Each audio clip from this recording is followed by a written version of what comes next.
And Mr. Dowdy, we are ready. Good evening. Welcome to the District 225 Board of Education meeting. Madam Secretary, would you please read the roll? Mr. Dowdy. Here. Mr. Glowacki. Present. Ms. Mullenbeck. Here. Mr. O'Hara. Here. Ms. Segwin. Here. Dr. Steinberg. Here. Item 2 on our agenda is approval of the agenda for this meeting. I'll entertain a motion. So moved. Second. All in favor? Aye. Motion Aye. 6-0. Good evening, everybody. Welcome to our tonight's meeting. We have quite the group. Very glad to see you here to be part of our meeting. We're now up and running in second semester, as we know.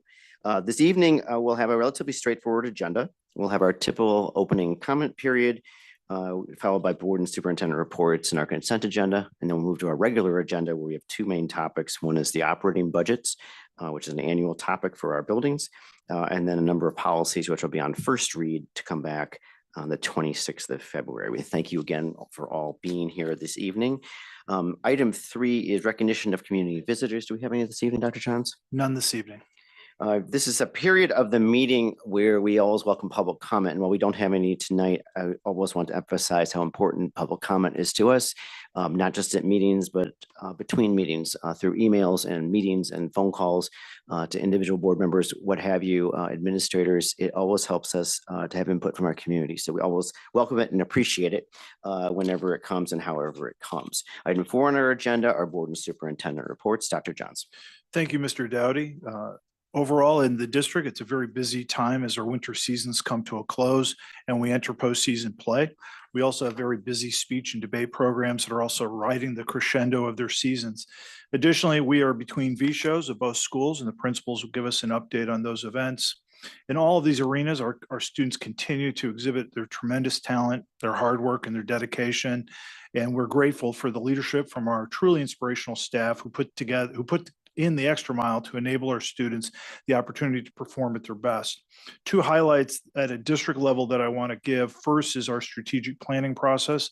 On February 5th and 6th, we had members of the core planning team that's composed of students, staff, some community members. When I talk about staff, it's teachers and support staff, all came together in this room for 2 really long, hard days of engaging with all the data that came out of our engagement sessions that we held throughout the fall, our environmental scan, and they worked together to put together a practical vision and focused on some key areas of growth and improvement in the future, areas for us to prioritize and focus on. I'm very grateful for that particular team's time and effort that they put in. Those were long, hard days, and they were very committed throughout the whole time. The next day, on Wednesday, a smaller team of school and district leaders came together, and that was called the core planning team. And they began to gather and identify key insights, theme, and language that articulates key concepts and words that will be represented in our strategic direction, indicating our district's values, mission, and vision.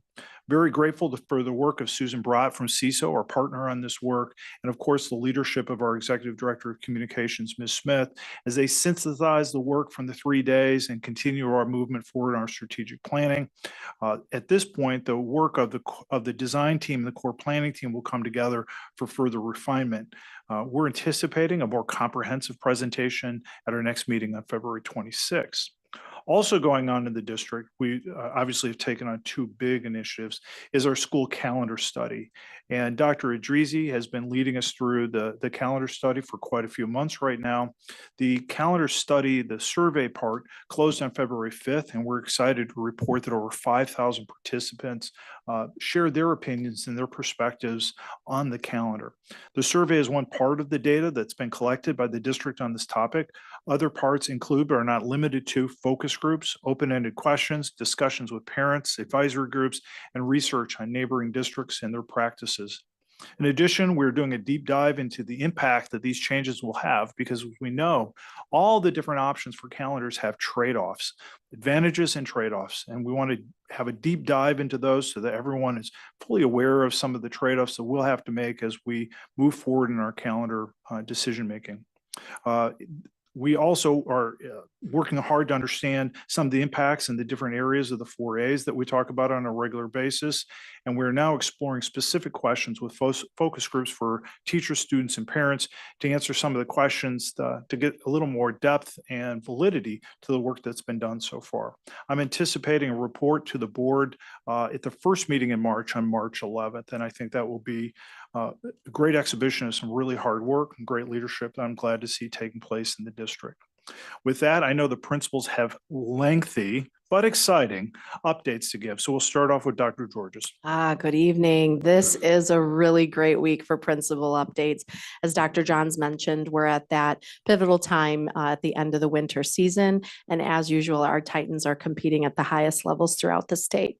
But in addition to honoring our students, I also want to share with you a profound achievement of one of our staff members. This is Nara Benzarich. I always want to make sure I pronounce her name correctly. Nara is our Mongolian family and language liaison at Glenbrook South. She was invited to participate in the 16th annual International Mongolian Study Conference in Washington, D.C. this past month. So she traveled there to have an opportunity to share the Glenview Mongolian community experiences at Glenbrook South and District 34 with researchers, scholars, artisans, historians that are all studying Mongolia. She shared our current trend of Mongolian families moving to the Glenview area and the work to support the population, such as our Bilingual Parents Advisory Council, the hands-on events and programs and activities that are supported through GBS and Glenview 34 that advocate for and encourage our Mongolian community. We are incredibly grateful for Nara's work and her advocacy of not only the work within our district, but our Mongolian community, students, and families. So we are incredibly proud of her being represented at the national level. In athletics, the Zebras of Northern Illinois, also known as ZONI, this is an association of IHSA volleyball officials. Each year, they present a very unique award that is probably one of the things I'm most proud of our athletes accomplishing in the past few weeks. They presented Kelly Dorn and our girls volleyball team with the Outstanding Sportsmanship Award, the ZONI Award. This award is presented to teams that exemplify the concept of good sportsmanship throughout the volleyball season, including positive attitude, respect for officials and opposing players, graciousness regarding match outcome, and overall behavior demonstrated by coaches, players, parents, and fans of each team. I am so proud of this award because it's demonstrating that our Lady Titans are not only upholding their Titan values in the building and the classroom, but in their athletic competitions as well. I'm very proud of how they carry themselves and that they were honored with this award by the officials who are in some of these very heated matches. So very proud of our Lady Titans. In wrestling, with seconds ticking down in sudden victory overtime and the crowd literally on their feet, Junior Andrew Haritos got the biggest takedown of his career to win the sectional match and qualify for the state tournament. This 144-pounder won 3 matches on Saturday to advance to the IHSA state tournament next weekend in Champaign. We are incredibly proud of Andrew, and I really wish you could see that picture close up because his joy is just infectious. So very proud of him. The other picture, our girls gymnastics sectional competition was hosted by GBS last week. We had junior Raylan Robbins, sophomore Frankie Shim, sophomore Petra Anderson, and freshman Allie Metis had all competed on behalf of GBS. Our Titan varsity gymnasts had great performances at that sectional meet, and Allie Metis earned the right to advance to the state meet with outstanding performances on the bars, vault, and all around as a freshman. In activities, another amazing and fun picture. Our GBS robotics had both teams, I hope I don't mess this up, Titantron was the first team, and C3 POE. Both teams were crowned as dual tournament champions in the Von Steuben VEX competition. This is a robotics competition. In the qualifying matches, they went 7-1 and 5-3. And then they partnered together for the elimination matches and won the next 3 in a row all the way to victory for both of them. Collectively, they went 10-1 and 8-3. We're so proud of what they accomplished, and now both teams have qualified for state. For Family, Career, and Community Leaders of America, what we call FCCLA, they have had a couple great competitions behind them. All of the students who competed this past weekend advanced to the state competition in April, with 7 of our Titans earning the most outstanding awards for having the highest scores in their categories. This also comes after the culinary arts and baking competition that was back on February 2nd, where Marilyn Maldonado received 3rd place in culinary and Ella Khalid achieved 1st place and the title of most outstanding in baking. I'm also pleased to announce and update you, if you remember from last spring, our GBS TV and film had won at the state level, and now they won at the national level. So they've won the National Student Production Award presented by the National Foundation of the National Academy of Television Arts and Sciences. This is the same group that presents the Emmys. And they won it for Joey in the Limelight under the Arts, Entertainment, and Cultural Affairs category. This is a photograph of our current broadcasting students watching the live stream of the video winning the award. So very proud of that team and grateful for the advisor, Julie Benka, for taking our students to this national level of award. On top of that, we had Varsity Palms performing at Nationals in Orlando over the past weekend for UDA Nationals. Their Palms and Jazz routines advanced to the semifinals. As you can tell from the pictures, the girls had an absolute blast traveling to Florida and competing with the best in the nation.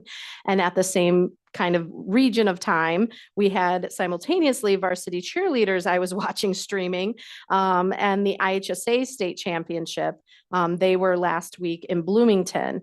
This is a historic achievement for this team and this program. It is the first cheer team in GBS history to qualify for the IHSA State Series.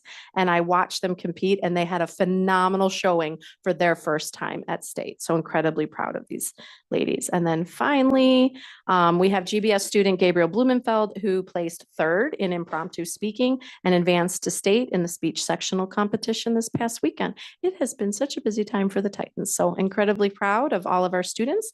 And with that, we'll hear about GBN. Well, thank you. We also had a very large set of celebrations since the last board meeting. But we're going to start with some that don't have pictures, perhaps. The Distinguished Young Women of Illinois is a nonprofit scholarship program that empowers high school girls and gives them the opportunity to earn thousands of dollars in college scholarships. We were thrilled to have our senior Angelina Yang named as their Distinguished Young Woman of Northbrook for the class of 2024. Through her excellence in academics, interview and communication skills, talent, and fitness, she was selected to be among 13 state finalists this year. She was awarded a cash scholarship for her talent and was also awarded scholarships to 10 different universities and colleges around the country. Chris Yun and Katie Zhang, also from the class of 2023, were also scholarship award winners. Our speech team qualified in 11 individual events going down to state and performance in the round to the sectional tournament, placing 2nd as a team overall, which is quite a feat in terms of how speech is scored. The FCCLA in our building completed on Friday the 9th at Harper College for the Section 2 competition, qualifying students to compete at the state competition held in Springfield in April. GBN took 35 students, taking 21 projects to complete. Of those projects, 15 took home Most Outstanding Award given by the section. Students competed in the areas of leadership, culinary, sports, nutrition, cake decorating, children's literature, event management, hospitality, interior design, sustainability, public speaking, entrepreneurship, and chapter service. And we're proud of all of their entries in that competition and look forward to them competing at the state level. Some old news, perhaps. Boys bowling won 3rd place in the state late in January after our last board meeting. It's the first time the bowling program at Glenbrook North has placed. In addition, we had 3 all-state athletes in 8th place, 6th place, and a runner-up. Congratulations to the coach and the boys. We're very proud of their accomplishments. Girls bowling also placed 5th at the conference and prepared for regionals. Girls gymnastics, congratulations to them on qualifying for the state championship. One of only 8 teams. This is the first time our girls have qualified in 44 years. The state meet is the 16th. It's Friday night at Palatine. We congratulate our cheerleaders who came in 6th place. They barely missed the chance to go to state, but their performances were extremely competitive. The varsity wrestling sectionals have an interesting outcome as well. They were held, the boys had a great showing, but fell a little short on qualifying for anyone for state. However, Ariella Dobin finished in 2nd place in sectionals, making for her to be the first girl in our program to qualify for state. The competition obviously is fierce in that area, and we're excited to see her perform again. Girls basketball had a nice win versus Niles West in the final game of their regular season. As we mentioned earlier, the number 5 seed in the sectional and a win on Monday will put us in the regional championship game on Thursday of this week. And finally, our athletic director, John Catalano, was named 3A, 4A Athletic Director of the Year by the Illinois Directors Association. And of course, we're proud of all his accomplishments on behalf of the student body. So principals, thank you very much. It is easy for us to hear all these great items and all this news of the accomplishments of our students. It at times is easy to forget that each one of these by themselves are a huge accomplishment, and that many schools don't have this level of accomplishment. It just shows the hard work of our students, the dedication to whether it be a sport or performance or a passion that they have, and the ability we have as a district to support those students in their passions. This level of principal update with this many items is really quite rare. And we hear it on a regular basis, but all of these accomplishments are important. Even though we have so many, all of them are very important. We're very proud of all the work that goes into them. And that's it for our updates. Thank you, Mr. Dowdy. Well, thank you for these amazing updates. It's inspiring to hear on lots of levels, not just the accomplishments and the excellence, but it's the examples being set.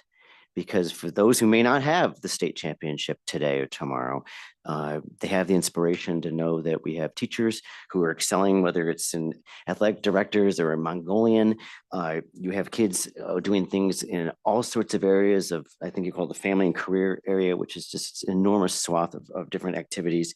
We hear areas like sportsmanship, and that can be exhibited by anybody, whether you're in PE class or whether you're on the playground playing a game with your friends or whether you're competing. Those sorts of examples of character really matter.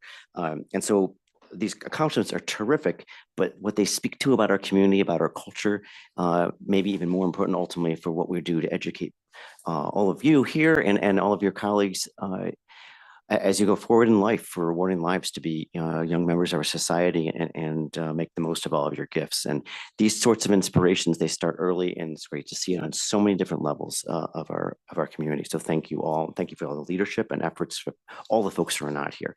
Board members, anything you'd like to share at this point? Bruce, it's Michelle. I wanted to share something. Yes.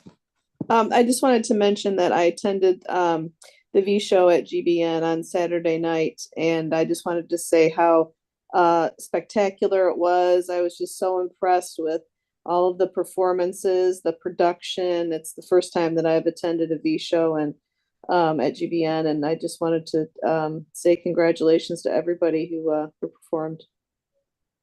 Well, thank you for that. It's always spectacular to see all the performing arts, and that's always a special show, as the GBS one is coming up in a next week and a half. Dr. Steinberg, do you have something? Michelle beat me to the point, but I want to add my congratulations. It's interesting because, not just the variety of variety show, but how everybody supports everybody. I know, my kids went to GBN, and well, in GBS, seniors have to attend, but the constant cheering from the seniors at the top and the support of students, that was a great event. I felt elevated, no pun intended, but it was a great show. Excellent.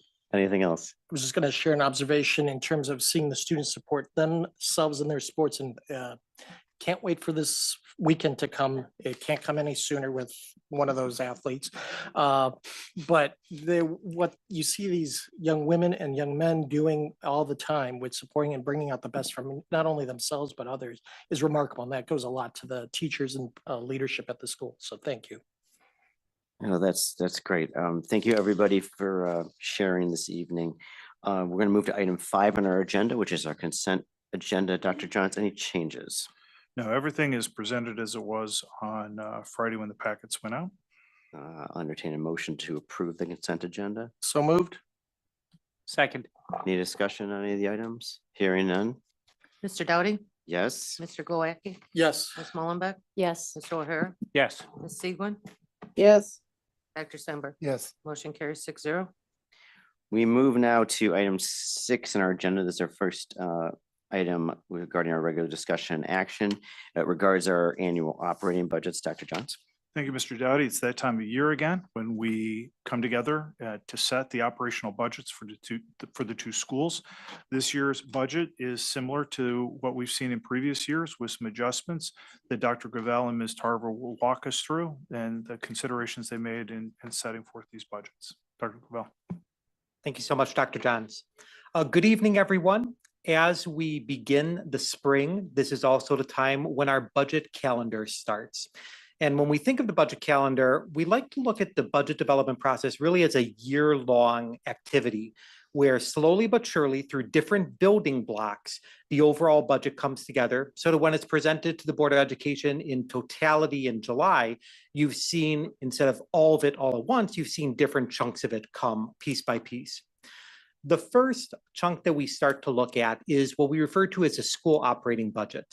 And just to give a little context as to what that means, the school district has a very large budget, and there are different individuals who are charged with responsibility for allocating and ultimately spending those funds. Obviously, as an educational institution, a lot of decisions are made directly by our department representatives or our instructional supervisors, led by their principals, assistant principals, and associate principals. That amount of resources that they get to control is what we refer to as a school operating budget.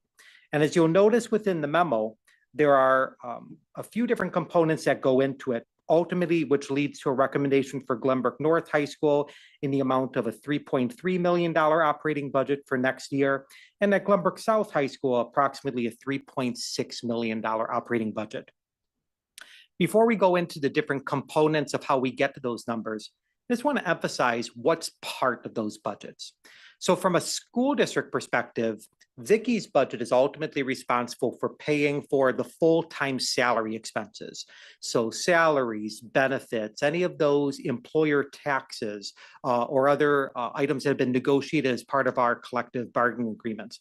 All of those funds are in the larger district budget, whereas these funds are targeted to enrollment-driven expenditures or general school expenditures.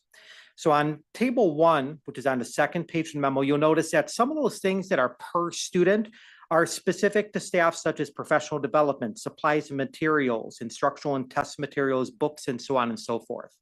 The reason why those are enrollment driven is because it all depends on how many students you're educating within the building, how many staff you have ultimately supporting those students, and so on and so forth.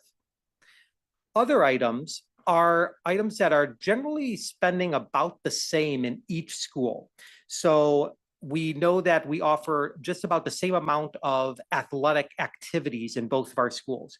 With that, there are expenses such as officials or maintaining our field houses or maintaining our pools. Because our facilities are generally similar to each other, we see the same amount of expenses in each school, even though Glenbrook South has approximately 100,000 more square feet of space. From the overall large expenditure is they're about the same. Where we start to see differences based on the size of facility is Glenbrook South would have, for example, more custodians than Glenbrook North because of the larger facility. Each year when we come together here and start identifying how much the school is going to need in order to fulfill these specific outlined responsibilities, we look to see how have expenditures trended. And as we've talked here at the board table over the last few months, we've seen inflation drive the cost of goods and services up. And we've seen that for a few years now. So examples that you'll recall, we have negotiated a multi-year transportation agreement, which will be seeing an anticipated increase of 3% across the board. So the same amount of activities, the same amount of bus charters and things of that nature that we pay for this year, next year they'll be 3% higher. Other things, we've seen a bit more change, we'll say, from what we originally started the fiscal year with to where we are today.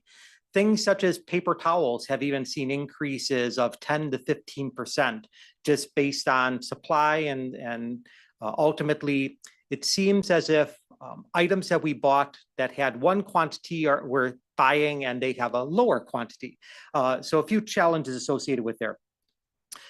We also have a large amount of overtime and supervisory expenses that are incorporated into the school operating budget. And on average, we've seen personnel increases of 4 to 5%. So taking all that into consideration, we're recommending an overall increase of about 5% to the school operating budget, just to make sure that we are able to maintain the same level of service, the same level of materials that our schools have become accustomed to.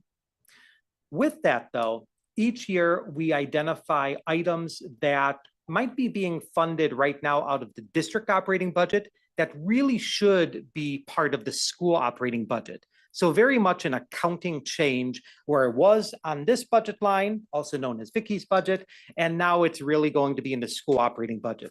And I wanted to ask Vicky just to kind of give a little bit of an outline as to some of those changes here, because in the bottom line, you'll notice that the school operating budgets have a larger increase year over year.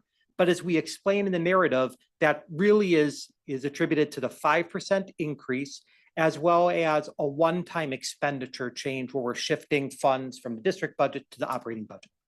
Vicki? Sure. So this year I've been spending a little bit more time with Lauren Bonner and Casey Wright, going over their budget, providing a little oversight, answering some questions, some concerns, some inconsistencies. And throughout those conversations, a numerous amount of inconsistencies emerged. And what I decided to do was take that accounting adjustment approach and shift that to the school budget rather than the district budget, because the control is at the building level. So if the control is at the building level, it should be part of their budget. Some of the inconsistencies we found were related to safety and security. For example, right now, the district is paying for the uniforms, where at the building level, they're currently paying for custodial uniforms. So there's an inconsistency there. So I'm shifting the cost of uniforms to the building budget. Things like the Raptor machine, the supplies that go into the visitor IDs, those were being charged to a district-wide account where the control and the ordering is taking place at the buildings. Another piece, I did an adjustment on the per student allocation as well. That is related to the English choice novels. Right now in the spring, the bookstore is busy buying the books for next year, but those choice novels aren't known. They happen when the class starts. And so that causes some confusion because it's not the bookstore placing these big orders, it's the individual teachers. And so because that control is there, I'm shifting that part of the budget to the buildings as well.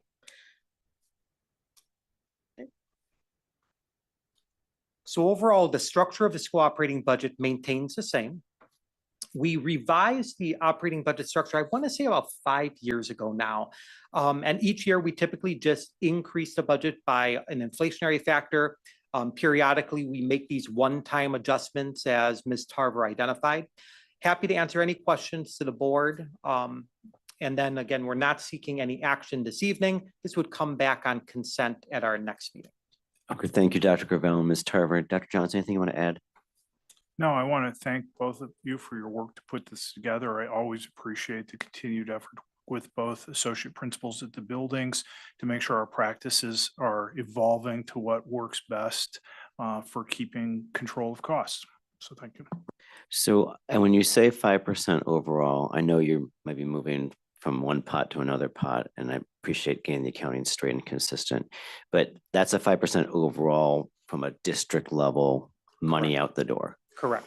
And I understand inflation, which where depends if we do the year over year, 5% is kind of in the ballpark. We know what we're allowed to do for property taxes to raise money and our limitations. We also know we can make savings, and we've had great inroads over the years making savings in places. What is, at least at a global level, a 50,000 foot level, without getting lost in too much minutiae, the plan for paying for the 5% delta? Absolutely. So if you look at the historical increases from our COVID year, we revised the formula. In the year following COVID, there was a 0% increase. The year after that, only a 3% increase. The year after that, only a 3% increase. We recognized last year that we were going to need to do a higher adjustment this year. And so we've been proactively taking steps throughout this year in order to build capacity in the budget. Give you just a few very clear examples. One of the annual recurring expenses that we have, and actually I had a conversation with Mr. Glowacki about this this afternoon, is the cost of software licenses. So licenses that we have that annually renew. And each year we see those licenses increasing, sometimes as much as 7 to 20% in some situations, as Ms. Smith is aware of.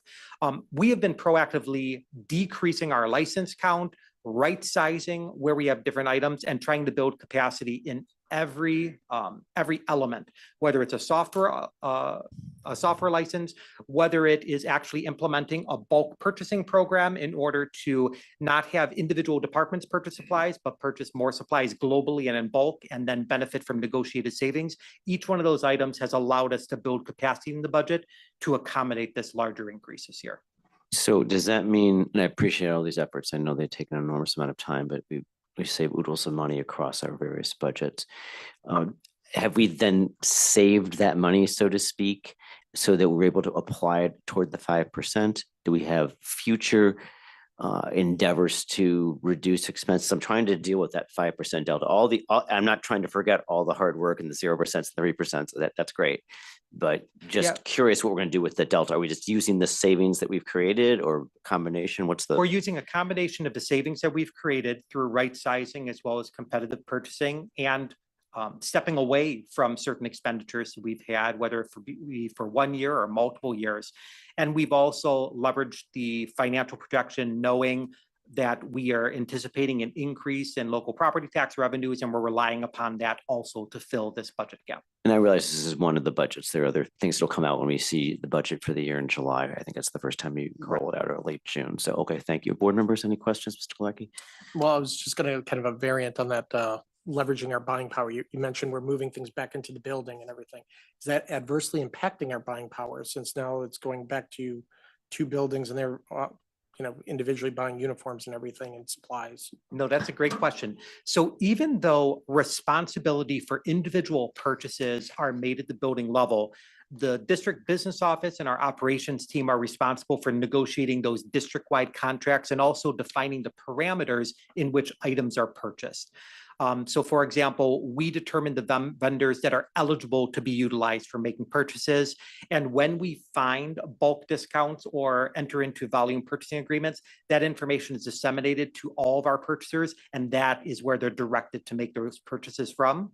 We rely heavily upon our instructional supervisors, our assistant principals, and most importantly, at the building level, the associate principal for administrative services to ensure that those are being implemented. But we also have what we kind of refer to as an internal auditor role within our business office that ensures that that is being addressed through. Okay, thank you. Dr. Steinberg? Thank you. A few questions, mostly for clarity, and this may come on the next report, so I can understand, and I appreciate the explanation about moving some expenses to the schools. Now, as we look at table 3.3, so the recommendation is 5%. But if you play with the numbers and you look at the increase on the basic allocation, it's 12%. If you look at the increase on the Glenbrook North allocation per student, it's 12%. And if you look at the Glenbrook South, it's 6%. And for transparency, that also changes the allocation per student as you're making this increase. And we normally talk about equity and how much we allocate per students on the buildings and resources. So this further request for clarification. I'm not questioning the numbers, and I'm with everybody. I think it's better if the elements of expenses are put on the right cost centers, so we can understand how those cost centers work. But such a significant change doesn't reflect the 5% that you're asking for. So anybody else who will look at these public numbers will say, where is the 5%? So maybe an extra sheet or something that explains the numbers that were moved that are not part of the 5%. They are still part of the budget, the regular budget, and they were moved. so it's more clear for anybody. And it's not that we're trying to sneak. I know you are not, but it doesn't look like we're trying to sneak No. 7 where it says 5 or anything like that. And I think a great example is if you look on the school operating budget calculation, and it's a bit of a complicated spreadsheet. Right at the top, it shows that 5%, and that 5% impacts the basic allocation, total budget, and then it also indicate or influences the per student budget.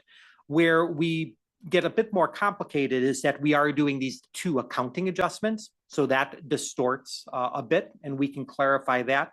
The other element that I think it's important to point out, when we estimate or build this budget, we utilize enrollment projections that are from Dr. McKibben that were presented back in October.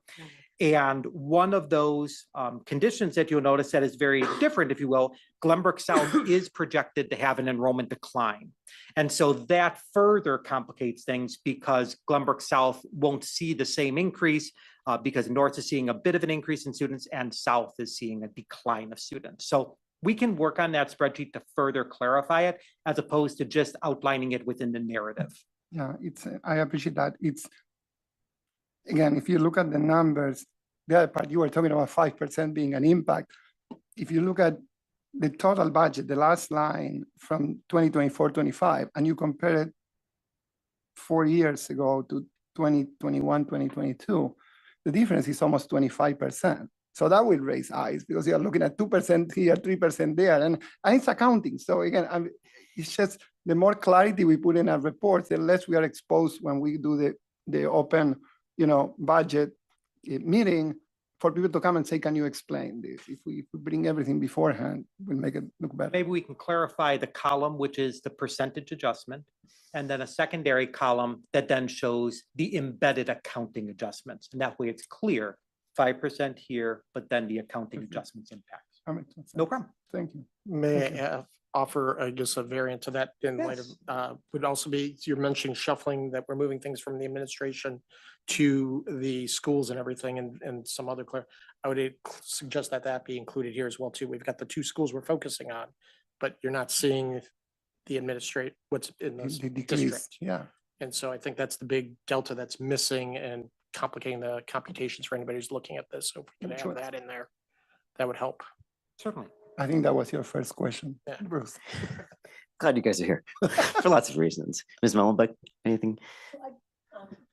I think this is clear. I think I understand this though, but then looking at the 5% on the student allocation, the $296, that's the 5% increase. The $10 is on top of that, Correct. right? The So 281 to the 296. okay, and so the $10 then, as you're saying, is coming out of the larger district budget somewhere. So we'll see when we look at that piece of it, where that comes. This is what this discussion's all about. Got it. Okay, that's helpful. Thank you.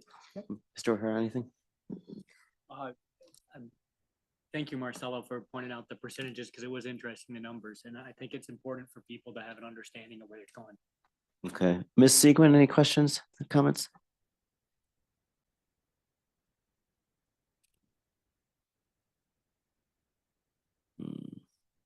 Ms. Siegman, maybe can she hear us? Mhm.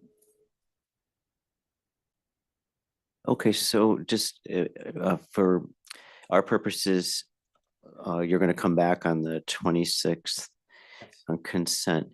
If it's going to come back on consent, can we make sure that we have not to inundate in detail, but just some clarification about the Absolutely. percentages and maybe some footnotes or something like that? We'll take care of that. Yeah, we'll look to create a very simple, easy to understand graphical representation. The one thing I just feel it's important to note, so the building blocks that we talk about, the school operating budget is the first one that you see today.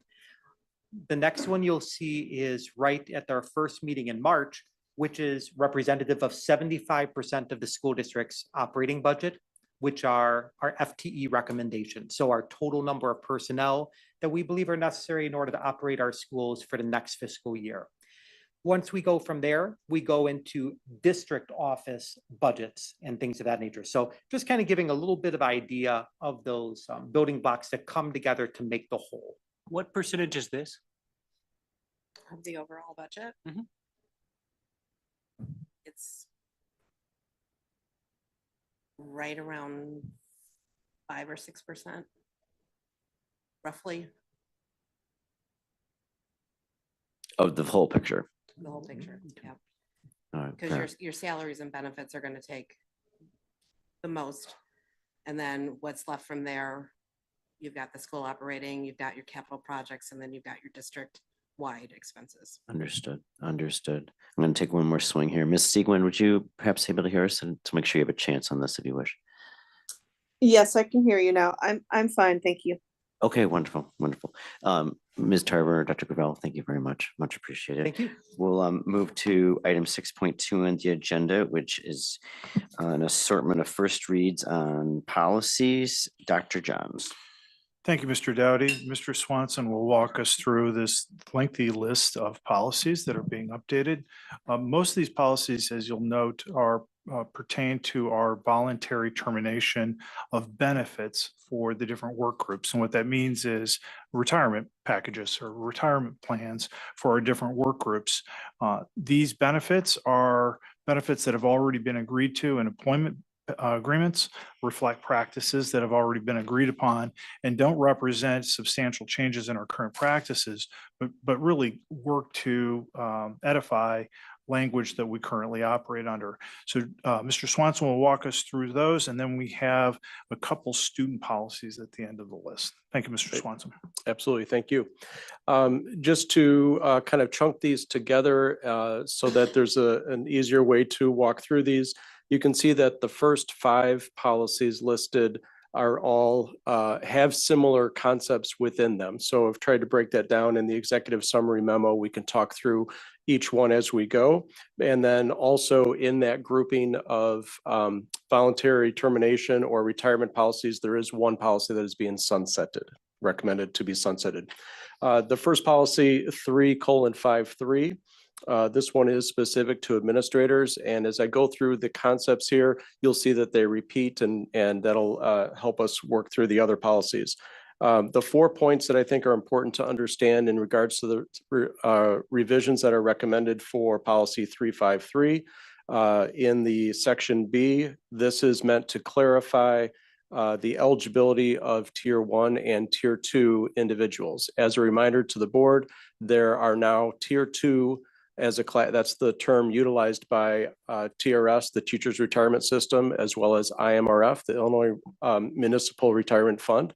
Those two pension systems or retirement systems have created a tier 2 definition, and that would be for anyone who started into those pension systems first paying in after January 1st of 2011.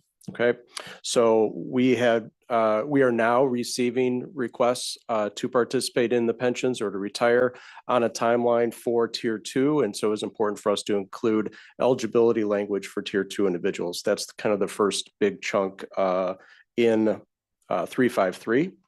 The section C talks specifically about healthcare benefits for both TRS and IMRF individuals. It was previous that this policy did not clearly outline the IMRF options for healthcare post-retirement. Section E talks specifically about the timeline of declaration. As a reminder to the board, different working groups have a timeline in regards to their declaration in order to participate in the board policy. Some individuals have a 4-year timeline, some individuals have a 3-year timeline. So what this is referring to is that the year before the policy were to go into place, the individual needs to declare their intent to retire. So for an IMRF individual, it might be 3 years of policy, participating in the policy. So they would announce the 4th year before retirement. And for licensed individuals, teachers, administrators, it might be a 4-year participation, and they would announce in their 5th year before retirement. So section E is clarifying the fact that declaration of retirement needs to happen as stated, but it does look different for different working groups. And then the last concept that is repeated throughout the other policies as well, section E, this is simply clarifying the fact that the superintendent may have the right to adjust the timeline if in fact the employee requests it and it is in the best interest of the district. An example of this might be that an individual has declared to retire in, let's say, 2029, but for various reasons, personal life or changes, they'd like to shorten that timeline to 2028. The superintendent could agree to that. Benefits for the most part would stay in place except for it being 1 year shorter. And that, of course, would be a benefit to the district. So that could be an example of when that concept would be in play. I'll stop there, answer any questions, as these concepts will repeat themselves for some of the other policies. Thank you, Mr. Swanson. I just want to ask Mr. O'Hara, is anything you want to add? You've been looked at these particularly thoroughly, I know. I think we just got to be clear that this is all part of an agreement that we already have with our teachers. So it's just clarifying what's already in the agreement. Yeah, and just to expand that, so these policies that are certainly connected to voluntary termination or retirement benefits either have been a result of negotiations with our 3 associations or through previous board approval policy. For instance, for administrators, it would be through a policy approval. So all of those items have previously occurred. So we are not recommending any substantive changes to the benefits that have been previously either approved by the board or agreed to in negotiations. And I just want to add, just to build on maybe as your last point, that giving some flexibility to the superintendent to make adjustments often will benefit financially the district, but that exercise of discretion is tethered to the best interest of the district. We want to make sure that it's always done that way, and not that we would expect any administrator to otherwise operate, but that will be the standard to set in place in order to exercise that discretion. With that, board members, Dr. Steinberg. I want to pile up on what you just said. It also caught my eye. I appreciate there has to be somebody with the ability to make changes if needed.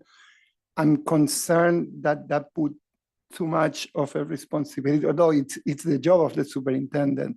But as we start with individual cases, when some cases approve and some cases not, although we look at the betterment for the district, and I don't know if this needs to be on the policy, but shouldn't the superintendent have like a consulting group or something that he can back his decision, in this case, her decision 20 years from now or whatever, and somebody that can fall back into it when there was a process. At the end of the day, the superintendent is the deciding one, but nobody can claim that this was personal, that Superintendent X didn't like individual Y. Before Dr. Johns addresses that, it's a great question, because we talked about this in policy. That's why we tethered it to the best interest.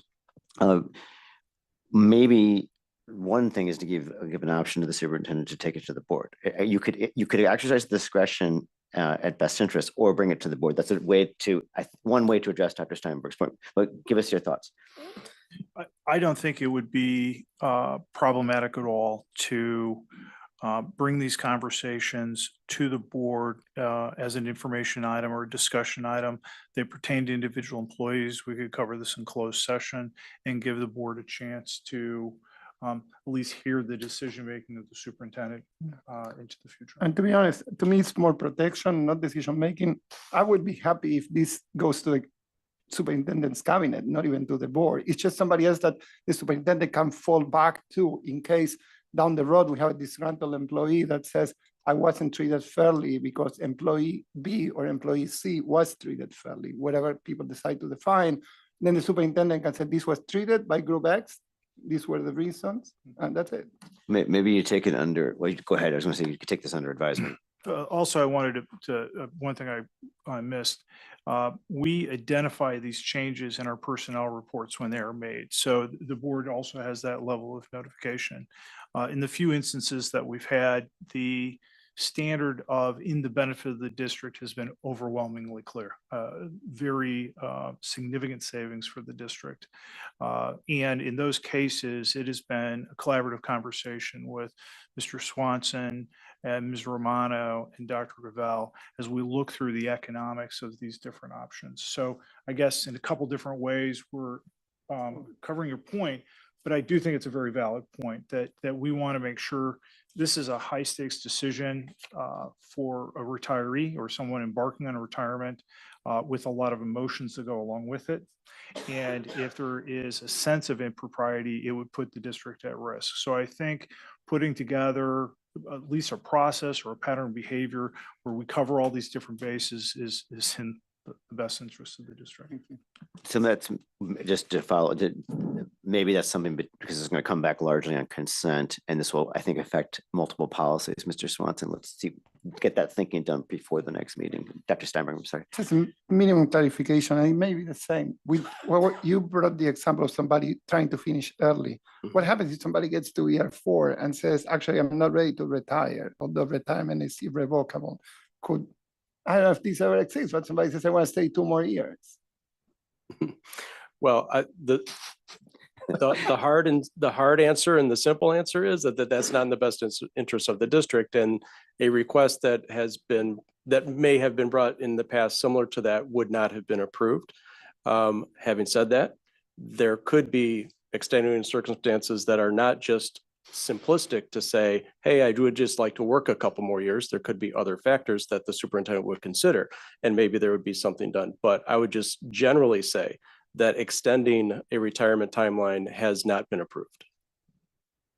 Okay. I would only offer for context that since these agreements and timelines are board approved initially, that it's always been our practice to bring back to the board if ever that date changes, such as from 29 to 28 or something like that, right? So there's always been the process of bringing them back to the board for approval instead of it just happening internally with the administration. Okay, let's work on that. These are good points. Mr. Lucky, anything? Mr. O'Hara? Well, I guess your last point, Brad, if that's been what we've been doing, we might as well just put that in the policy, right? That would be fine. Okay. How we take care? I mean, for someone to enact the policy, there's board approval. So it happens in phase 1, if you will, and if there happens to be a phase 2, it would occur then as well. So we could add that phrase, if to the language there in that paragraph, subject to board approval. And I think we have a policy committee meeting before the 26th. I remember Yes. my calendar, right? That's good. Ms. Mellenbeck? I just have one question, and this might just display my ignorance about how the policies work together. But I'm just looking at policy 5113 that specifically refers to terminations on or before March 1st, 2024. And then the others don't have any time line on them or any period to which they apply. Is that setting up a discrepancy, or is it clear that this applies for up through March 1st, 2024, and then the other ones kick in, or is that what's meant to happen? It wasn't clear to me from reading. I think it's a one-time deal, but go Yeah, ahead. kind of all the above. So first of all, what you're referring to is the policy that is numbered 5:113 is in fact a one-time policy offering. And a staff member would declare to retire under that policy by that date of March 1st, 2024, which is around the corner. That is all a result of previous negotiations with the GEA. So this was the policy connected to negotiations, understanding that it would have the benefits that would expire in this one-time offer. The other policies, 5:110 for teachers or 3:5:3 for administrators, are quote unquote the more traditional pattern for the retirement timeline or the declaration. So those are ones that would be standing on the books, whereas the one-time policy of 5:113 would just be available until after this March 1, and they would not be available after that. For example, there's also one that's recommended to be sunsetted, 5:112. That is a past one-time offer that we are now sunsetting. Okay. So to kind of in that same category. And this is for if they were to provide notice just during this small window now? Yes, that's correct. Angelica can certainly speak to that, but they've been receiving the declarations from staff members kind of throughout this year, but with the deadline of March 1. And the other part of that is that someone would have to be able to retire within the window of this contract as well. So there's also an ending opportunity, right? Or an end date, I should say. So there's a must declare date by March 1, and you must retire within the life of the contract as well to be in this window for this one-time offer. Okay, and the life of the contract is through, Through 28, June of 28, you would have to declare, your timeline would have to fit within the life of that contract. okay, that's helpful. Thank you. Yes. Dr. Steinberg. Hold on, I'm assuming our conversations are happening right now, although we haven't approved this, because if we approve it on the 26th, we are giving them like 5 days. So is this something that you said this was in collaboration with the union? So our conversations happening right now, that this may be a possibility. Okay. Yes, the associations have been the GEA Association has been well aware of this policy through negotiations, of course, through communications, and we've been receiving those as is. This is just kind of tightening a few different topics that we wanted to make sure we're very clear. It doesn't change the substantial nature of the policy or the benefits, and therefore it doesn't really change whether or not someone is accepting or not accepting that policy for their own personal decision. Those factors are outside of these changes, recommendations. Thank you. Ms. Siegwin, any questions or comments? No, thank you. Not on this one. Terrific. All right. So this should cover generically a number of our topics, but why don't you proceed, Mr. Swanson, please? Yeah, so I think that would carry us all the way down through policy 5:113. So the other chunk of policies really would be 730 and 7250. And one is related to student assignment and interdistrict transfer. Dr. Gavell has worked on that a lot with our student services department, as well as the next policy that's connected to that is a revision of our student services policy that incorporates our nursing services. So there's also a recommendation for the sunset of a current policy. If you have any questions on those revisions, happy to answer those as well, either RJ or myself. Any questions, board members? Ms. Malmbeck, anything? Mr. Kulaki? Dr. Steinberg? Only one, same as before. The superintendent has the right to approve the change. I know in the past we have one area that is not part of the district that wanted to be incorporated, and we had to vote on this. And these are gonna be individual cases from people that are currently in the district. So same story. Can we back you up, or can somebody back the superintendent's decision? So I don't know what's the volume of requests on the yearly basis, and I'm not trying to include the ones that are clearly stated in terms of services that one school does not provide versus the other one, or IEPs or disabilities. But for the regular one of somebody asking, can we strengthen the process a little bit to support the superintendent, not to take anything away from it? Thoughts, Dr. Jones? I think we could, with some of the items we talked about before, this might be something that is shared with the board via memo. Right, and then we can raise things, because I don't think this is done a lot. It's relatively infrequent, and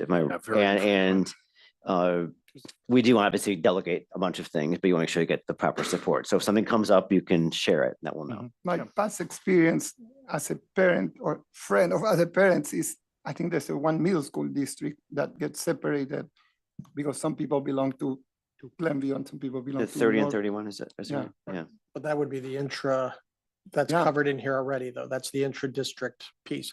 What I thought you were referencing was folks from outside our boundary. No, I use it as an example. But that would be, I guess, two different examples. Yeah. So what I The said- transfer piece. What I was saying on that example, that doesn't compare, the board has to weigh in. Right. On the intra one right now, don't. And again, I don't think it has to be the board, but something that could support the superintendent decision process. Yeah, so the process is we've changed it a little bit now with the director of student supports. So a request comes in, it's reviewed by Dr. Cummings, who's our current director of student supports, in conversation with the two buildings. They see if there are any issues that may arise. Sometimes we'll get an occasional request of maybe an extreme bullying situation that happened in middle school. So they hope that one of the two young people gets a fresh start, goes to a different school. They meet with the families, they discuss it, and then they make a recommendation to me. So there is quite a bit of scrutiny that goes in our current process. It's not spelled out here, but it's more in how we carry it out. Okay, Ms. Sequin, any more questions or comments? Yes, I do. I have just a couple questions on the student support services policy. I guess just one general question. How was it decided which, which items were described in this specific policy? I'm just trying to understand a little bit better how it was really composed and how it was put together. I can offer some insight on that, Ms. Seguin. The actual student support services policy, if you see at the bottom, it hasn't yet been adopted. So this is one of those new policies. It is derived from IASB's press template. And the specific ones that are listed, my understanding as we were digging into this, is that these are the statutorily required items that need to be described and need to be included within the student support services arrangement. We certainly provide a large amount of wraparound services that may not be required directly through a prerequisite to, for example, a federal title grant or an actual state mandate, that we just provide. But these are the ones that often have to have direct reference in policy in order to fit or fulfill a compliance requirement. Okay, that is very helpful. Thank you. Is it possible to mention that like in the first sentence or something? Because I think if someone were to look at this and just try to understand the different support services for the school, it might be helpful for the reader to know that. Certainly. I think we could drop a clause in there because the statutory references are perhaps not as clear path as you're suggesting. And if I can add another piece, then we might want to make a reference then to the services that are enumerated in the student handbook. Yes. Yeah, that's another great idea. And then another question I had, going back to our many meetings on during the pandemic. I know there's one item in there about the superintendent's position to be able to take certain actions to protect or limit this, school population from disease or something like that. I'm not reading it directly, but is that in, in sync with, all the regs and everything from a state level? Yeah, I think what you're referring to is under section B sub 1. And some of that language predates COVID and takes us back to maybe mumps outbreaks or whooping cough, or dare I say lice and nits. Okay. And I would just also offer insight that the one policy we're sunsetting, school nurse and health services, which is numbered 7:251, actually had elements or references to some of this concept, but placed the burden of responsibility on the school nurse, whereas that actually in statute is shifted to the superintendent or designee, which oftentimes also involves individuals such as the assistant principal for student services or the principal of the building. Okay, but there's no specific statute or anything regarding that specific those specific procedures. Not that we've delineated. Now, there is a model press policy that we can review. We do not have it as part of our policy manual, but it is derived from the COVID situation as we as we navigated that. So we can see if there are additional statutory references there too that might further support that.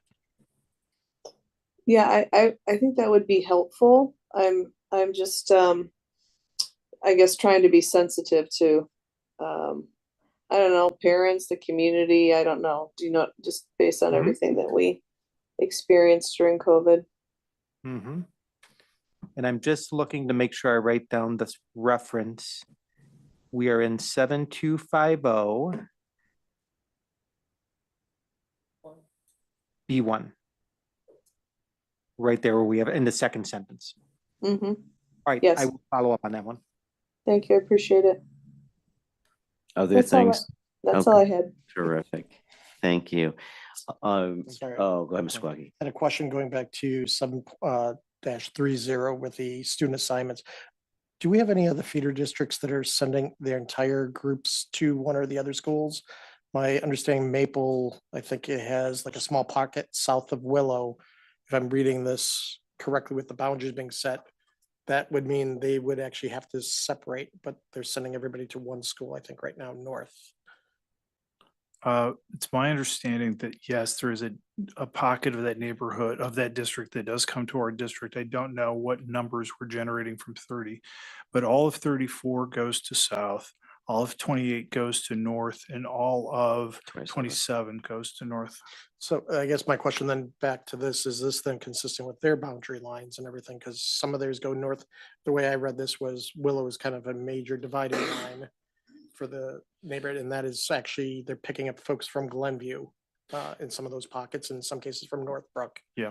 So then is this then consistent with those practices? RJ, you've got some, my understanding, this language is consistent with the way we've operated for since Correct. the last major change. It is very much past practice. I want to suggest that the last time the board discussed this topic was around 2014, 2015. And at that time, no substantial changes were made to the boundaries. Our boundaries are not directly contiguous with our sender schools. So in particular, West Northfield School District 31 and Glenview Northbrook School District 30 have pockets. However, there are a bit of different elements that also impact our other school districts. On an annual basis, we see between 10 to 15 requests come through. Most of them, because they process through my office before they travel to Dr. John's, most of them are specifically about these pockets of students, or as Dr. Johns mentioned, when there's a significant concern. I would say the other common situation we experience is when one student might have had that concern and the family has become acclimated with either north or south, and they have siblings and they request for the siblings to travel. No, I through understand same that. path. I guess what I'm reading in both under Glenbrook North High School, South and North, students who reside within the corporate boundaries of the village of Glenview will attend Glenbrook South High School within. And then that's the question, does that now create more confusion because of the way we're honoring these programs? So we'll take this back under advisement. We're not changing our boundaries. So Yeah. before that becomes. And this is original language. We, in particular, did not touch the language. Well, that's why I just want to make sure it's all consistent with what our current practices are with these schools and everything. So we'll reconsider our current practices and our language, but we're not changing our practices. Or our boundaries, thank you. See that on the front page of the Herald when I get up. But the support, I don't asking for changes. I think your point is a really valid point. If for whatever reason, and I'm sure this will get to an agreement, but if for whatever reason a student went through middle school with a particular group of students, and it was approved by the middle school, nothing to do with us, but there was some valid reason at that point, it's valid for us to think, regardless of the boundaries, maybe that reason still stands there. So those there's not too many cases where that's going to happen because of the size of our districts. We don't have multiple middle schools where they would switch from one middle school to the other. But we would take those as a case by case. If there was some sort of special circumstance coming out of middle school, they would bring that to our attention. Yeah, I know a few people, when guess they move into 34 those is too much. areas, they're then confused because they may have moved in after this middle schools and everything and wondering which pockets Yep. they fall into, and their neighbor was at Maple, so the whole group went. Yep. They did not. Yep. And so whatever that is, whether it's an exception that needs to be clarified based on those schools or Okay. something. Very good. All right, so take note of that if you would, please. Any other questions? These will come back on consent next time, but we'll have clarifications that will be identified in the memo or notes about the follow-up handful of items we have here, just to make sure we're clear. And also, Mr. Swanson, we have our meeting coming up, and I think it's in a week and a half, or maybe it's this week, maybe it's this week, that we can go through some of these to make sure they're clean. Okay, thank you. Yes, thank you for the presentation. Item 7 on our agenda is review and summary of the meeting. We had robust board and superintendent reports, just many terrific things going on across our schools and working together with our communities. We also had a consent agenda, which was approved without change. We discussed school operating budgets. We're going to have additional clarifications, and that will come back on consent on the 26th. And then we had a first read of many policies, including sunset. There's some adjustments that we made through policy, and then that will come back also on consent with explanations as well. Item 8 on our agenda as possible topics for future board meetings. Please let those, anything that is on your mind, please pass those to me or Dr. Johns. I do know the next few meetings will be full, but also welcome new topics for that. Item 9 on our agenda is closed session. We do have closed session this evening to consider the appointment, employment, compensation, discipline, performance, or dismissal of specific employees of the public body or legal counsel for the public body, including hearing testimony on a complaint lodged against an employee of the public body or against legal counsel for the public body to determine its validity, and collective negotiating matters between the public body and its employees or their representatives, or deliberations concerning salary schedules for one or more classes of employees pursuant to sections 2C1 and 2 of the Open Meetings Act. So moved. Second. Aye. Aye. Motion carries 6-0. Thank you very much. We're going to take a 5-minute break and go into closed session. For all those who joined us this evening, thank you very much for joining us.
session, we move to item 10.1, which regards two memoranda we discussed in closed session. I will entertain a motion. I move that the board direct the president to approve and sign the memo of agreement with the GEA regarding the teachers assigned to more than one FTE. Second. Any discussion on the motion? Hearing none. Mr. Doughty, Yes. Mr. Glowacki, Yes.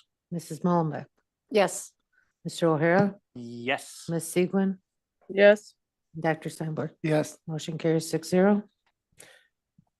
You have another memorandum. I have under another, 10.1, sir. yes. I move that the board direct the president to approve and sign the memo of agreement with the GEA regarding the ESL bilingual academic attainment. Second. Any discussion here on the motion? Hearing none. Mr. Doughty, Yes. Mr. Glowacki, Yes. Ms. Mullenbeck, Yes. Mr. O'Hara, Yes. Ms. Segwin, Yes. Dr. Steinberg. yes, Motion Item carries 10 point- 6-0. Thank you. Item 10.2 regards the memorandum of agreement. Another one, this time with this regarding support staff, the GE, GESA, it is. Mr. Galecki. I move that the board direct the president and to approve that the president sign a memo of agreement with GESA regarding the leave without pay.